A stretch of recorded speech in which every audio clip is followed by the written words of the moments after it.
Hello there, Aries sign. Welcome to your monthly reading. So, Aries, this reading is for the month of March. Love reading for Aries, Sun, Moon, Rising, Venus. Aries, hindi lahat ng Aries maka-resonate sa reading na to. So, takes what resonates and leave the rest. Cross-watchers, pwedeng kayo to at hindi sila Aries sign. So, put yourself in a situation kung saan kayo naka-resonate. So, Aries, if hindi kayo naka-resonate sa reading na to, please to check your other placements.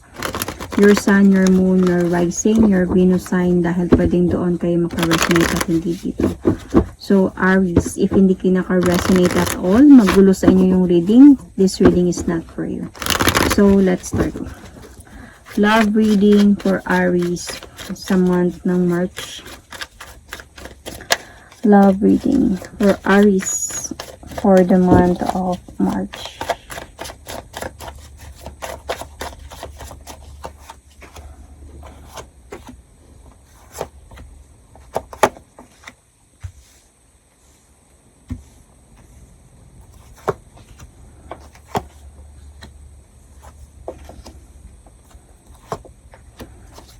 Aries. So, Aries, I can see here na yung partner mo, kung sino man yung iniisip nyo ngayon while watching this video, sino man yung person mo, what you think about this person is someone na gusto mo nang makasama for life. Someone na gusto mo to build a family with. Or someone that you want a successful relationship with. This is what you think about your person. And I think your person thinks about you is someone very yung porsigido sa buhay. Someone beautiful, attractive, and very intelligent, very confident sa sarili, and very like, ano pa tawag dito? Parang may words na hindi ko masabi. Independent. Yun. Nakikita niya talaga sa'yo yun. You are a beautiful person and sobrang attracted din yung person mo sa'yo. Nakikita niya sa'yo yung para bang kaya mong mabuhay ng ikaw mag-isa. Parang yan. Very independent. And ano ba yung nararamdaman mo sa relationship na meron kayo ng person mo na to? Parang malungkot ka. Kasi parang nakikita ko dito sa part mo. Yung nararamdaman mo dito. Parang, I don't know if feeling mo may kulang or hindi ka ba masaya sa mga nangyayari sa inyo ngayon. Okay. So, parang feeling mo may other option. So, feeling mo may nangyayari na hindi mo nalalaman. Parang as a point ngayon na meron kang feeling of you want a changes in your life. Honestly, you want this person to be a part of you, like for life talaga. Pero hindi ka nagiging masaya kasi parang feeling mo hindi siya nakakapag-decide about you.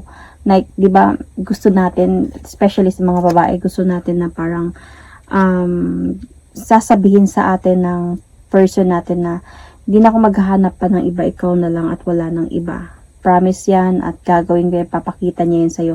Dito parang hindi mo naririnig yun or parang kulang sa action or parang kasi parang nalulungkot ka dito, parang hindi enough na yung love na napapakita sa'yo. Yun yung nararamdaman mo. Pero nandiyan naman siya. Nakikipag-uusap siya sa'yo. And nagsasabi din naman siya na mahal ka niya. Pero parang feeling mo lang na kulang. Parang ganyan. So, what your partner feels about the relationship na meron kayo. Ang nararamdaman niya din dito is yung parang laging may observation lagi. So, parang feeling ko sa part mo, lagi kang naghahanap ng clarity, lagi kang naghahanap ng mga bagay na may masasabi ka lang na sabi ko na may ginagawa or something like that. Lagi kang nagtatanong, lagi kang nag-o-observe, and yung feeling niya talaga about the relationship na meron kayo. It's full of, pero honestly, kahit ganun pa man, yung relationship ninyo naman is full of also like, parang sobrang passionate yung relationship na meron kayo dalawa ng person na to. Every time that you're together, Aries. So, isa lang nga din yun. Alam mo yung person mo, I think he or she wanted also to offer you new beginning or love, commitment. But the thing here is, yung nagtatalo kayong dalawa, na-observe niya, ito yung parang nararamdaman niya na parang nakakapagod din minsan, nasasaktan din siya minsan, kasi parang feeling niya palagi kang naghahanap ng way para mag-away kayo or nagtatanong ng kung, I don't know, about his past ba or other person or may jealous talaga na nangyayari dito. So, yung nasaan na ba yung level of attraction mo sa person mo? Sobrang mahal mo talaga itong taong ito. Ganun na yung ka-level na meron ka sa person mo. Kasi dito pa lang, gusto mo talaga na siya na yung makasama mo habang buhay, and gusto mo yun din yung sasabihin niya sa'yo, yun yung ipapangako niya sa'yo, Aries, na gusto niya yung lagi mong sabihin, gusto mo na lagi niyang sabihin sa'yo na hindi na ako maghanap na iba or anything like that. Sobrang mahal mo yung person na to, unconditional love, like may mga jealousy na kasi dito pag ganito eh. So, ito na yung level mo na attraction sa partner mo. So, yung sa partner mo naman, yung level ng attraction niya sa'yo is somehow part pa lang na kailangan niya muna talaga mag-effort sa relationship na yun sa'yo. Kasi parang, let's clarify, okay? Parang he's trying his best. Yan. Dito sa relationship na to. So, kaya siguro, Aries, nararamdaman mo din to. Nakikita mo. As a point kasi siya, Aries, na may mga promises siya, pero hindi mo pa kasi talaga nakikita yon. Parang wala pa talaga siya sa galaw. Nasa promises lang pa talaga siya. Might be because this person is just waiting for the right time na mangyayari to. So, nakafocus din naman siya sa relationship ninyo. Nakafocus din siya. And yun na nga para sa kanya. He's trying his best talaga na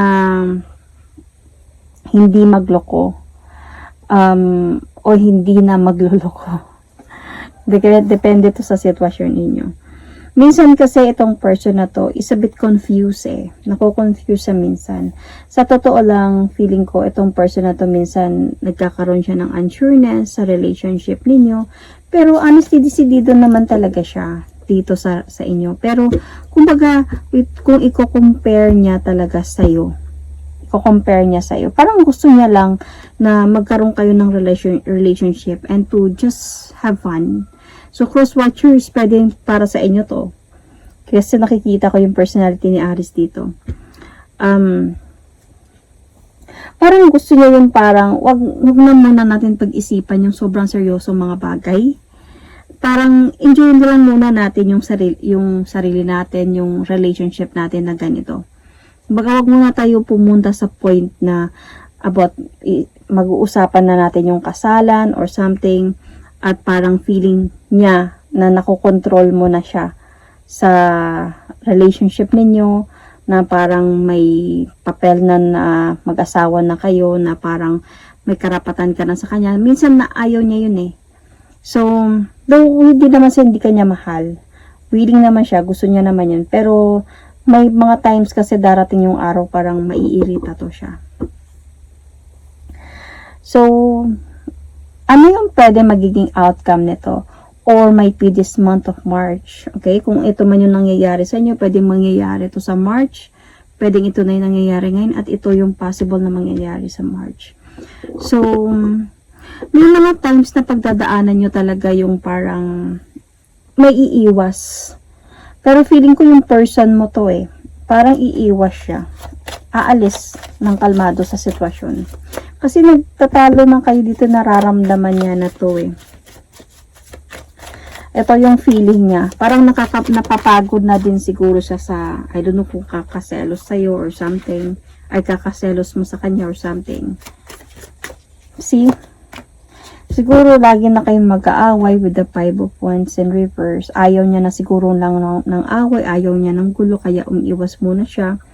And might be also may possibility din dito na mabibigatan siya sa problema na meron kayo. And also dito na sa kakahanap mo siguro ng clarity kung niloloko ka ba niya or no. So I can see also here with the Knight of Wands in reverse. Dahil na din siguro talaga iniisip mo na nagluloko siya.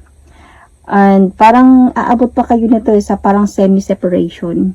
Hindi ko lang alam kung iniisip mo lang, nararamdaman mo na nagluloko siya or totoong nagluloko siya. Kasi magkakaayos pa din naman kayo eh after. Parang nakikita pa din akong reconciliation sa inyo. Kumbaga magiging mabigat lang talaga to sa inyo. Itong mga siguro magkakaroon sa kanya ng mga clarities na may kinakausap. Magkakaroon sa iyo ng mga clarities na may kinakausap siyang iba. And ito yung nagiging parang issue sa inyong dalawa. Might be this month of March, there is a possibility of iiwas mo na siya para wala nang away na lang. Pero babalik pa din naman siya. With the 3 of Cups. Magpaparamdam pa din to siya. After. So, anyway, Aries, I can see signs here. Parang doble to. Hindi pala. Aries, you might be dealing here with an Aquarius or Gemini. I can see Aries, you might, this might be you. Or Scorpio, you might be dealing with a Scorpio or Capricorn. Pisces is also here. Aries, Sun, Moon, Rising, Venus, Cancer, Scorpio, Pisces. Leo is also here. So, you might be dealing with, or this is, you have this in your chart. Check your placements. So, that is my reading for you, Aries, for the month of March. Love readings, Aries, Sun, Moon, Rising, Venus.